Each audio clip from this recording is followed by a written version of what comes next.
for more. Let's cross live now to Washington, where our correspondent Fraser Jackson is standing by. Fraser, talk to us a little bit more about these diplomatic efforts from the US. What exactly has been achieved, if anything, so far? Well, the US is walking a really nuanced line here. On the one hand, they're saying they support Israel fully, but they're also saying that they support the Palestinian right to self-determination.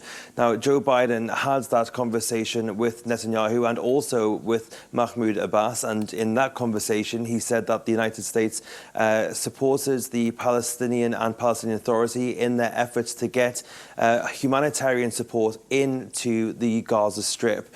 Blinken, meanwhile, has been on a whirlwind trip around the Middle East for the last few days, and he's had three main aims. The first one has been to stop this conflict from spiraling and bringing in other would-be actors. The second one is to try and secure US hostages. That has really been top priority for the US. We're told there's about less than a handful of American citizens who are in captivity at the moment. And the third has been to open some kind of humanitarian corridors out of the Gaza Strip. Now, Blinken was with Saudi Arabia on Saturday, in which they discussed many things, including the de-escalation, but also the war in Sudan and peace in Yemen. However, notably missing from that chat, we are told, was the normalisation of ties with Israel. That was something that the US had really pushed Saudi Arabia to do just before this conflict had happened.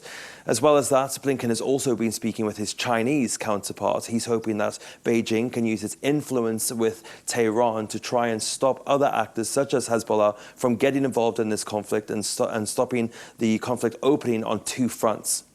Fraser, the US has deployed a second aircraft carrier to the region, the US Defense Secretary saying its presence illustrated Washington's ironclad commitment to Israeli security. What more can you tell us about that?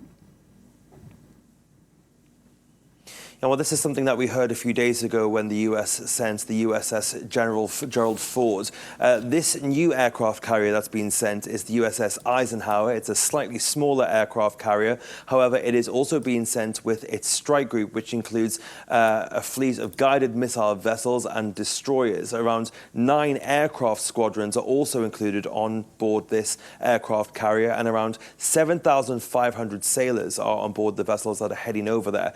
Now, it must be said, we spoke to John Kirby, who's the spokesperson for the White House's National Security Council. He mentioned this to us a few days ago and said that this deployment was already scheduled and it was already going to be in the Mediterranean. However, what is new is that it is now heading further east to the coast with Israel. That is a brand new development, and it's probably because of the developments with the skirmishes on the northern border with various militant groups in Lebanon. Fraser Jackson, our correspondent in Washington, thank you so much for that update.